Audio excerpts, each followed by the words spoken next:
আলাদা জায়গায় আমি তুলে নিচ্ছি বন্ধুরা কড়া থেকে। বন্ধুরা সম্পূর্ণ নিরামিষ, গরম ভাতে বন্ধুরা দারুণ লাগবে মজার খেতে। যদি ভালো লাগে বন্ধুরা লাইক করবেন, শেয়ার করবেন। এই চ্যানেল যদি নতুন হয়ে থাকেন অবশ্যই একটা সাবস্ক্রাইব করে দেবেন। যারা ফেসবুক পেজ থেকে দেখছেন তারা একটা ফলো করে দেবেন। কমেন্ট করে জানাবেন কেমন হয়েছে।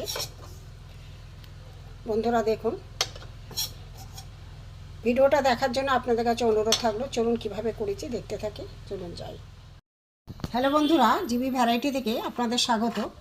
আজ আমি আর একটা নতুন রেসিপি নিয়ে এসেছি। দেখুন, বেগুন বাহার করব। 3টে বেগুন নিয়েছি আমি, ছোট ছোট বেগুন বাহার করব। বেগুনগুলো আমি প্রথমে কেটে নেব, দেখাচ্ছি। বন্ধুরা বেগুনগুলোকে আমি সরু বেগুন আমি 2 ফালি করে নিয়েছি। এতে আমি কিছুটা নুন দিয়ে দেবো, এখানে কিছুটা হলুদ দিয়ে দেবো। এইগুলো আমি সুন্দর করে মেখে নেব। মেখে নিয়ে কিছুক্ষণ আমি রেস্টে রেখে দেবো।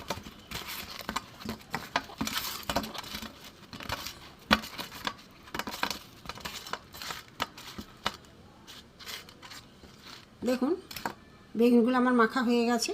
কিছুক্ষণ আমি নুন হলুদ দিয়ে মেখে রেখে দেবো। বন্ধুরা এই যে বেগুন নুন আর হলুদ মাখিয়ে রেখেছিলাম অনেকক্ষণ, এখানে আমি কড়া বসে সর্ষের তেল দিয়েছি। বড় চামচের 2 চামচ তেল দিয়েছি। আমি এবার আস্তে আস্তে বেগুনগুলো ভেজে নেব।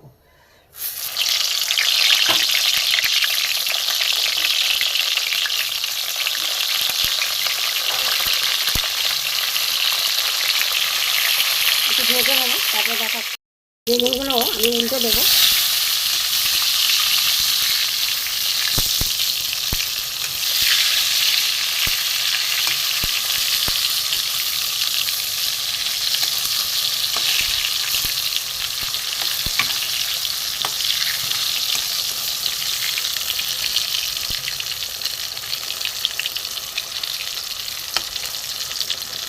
উল্টে দিয়েছি।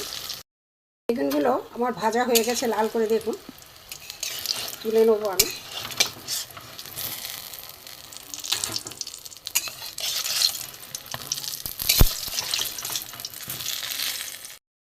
এতে আমি ছোট চামচের 1 চামচ কালো জিরে দিয়ে দিলাম। একটা বাটিতে আমি ছোট বাটিতে জল নিয়েছি। এখানে 1 চামচ হলুদ, 1 চামচ লঙ্কার গুঁড়ো, 1 চামচ জিরে গুঁড়ো, 1 চামচ ধনে গুঁড়ো দিয়ে আমি এটাকে মিক্সড করে নেব। এখানে আমার সরষে আর পোস্ত বাটা আছে, এটা আমি ঢেলে দেবো।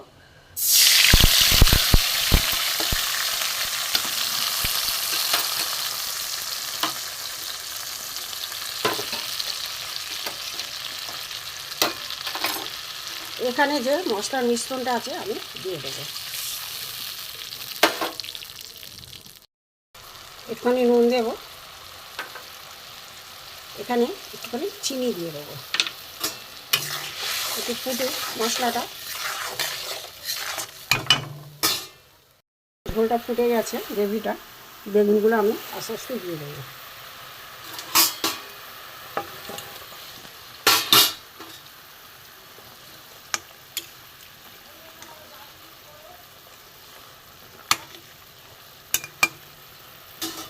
ফুটতে থাক, দেখাচ্ছি। বন্ধুরা আমার বেগুন বাহার হয়ে গেছে, দেখুন। আমি এবারে একটা জায়গায় তুলে নেব, দেখতে থাকুন। বেগুন বাহার হয়ে গেছে।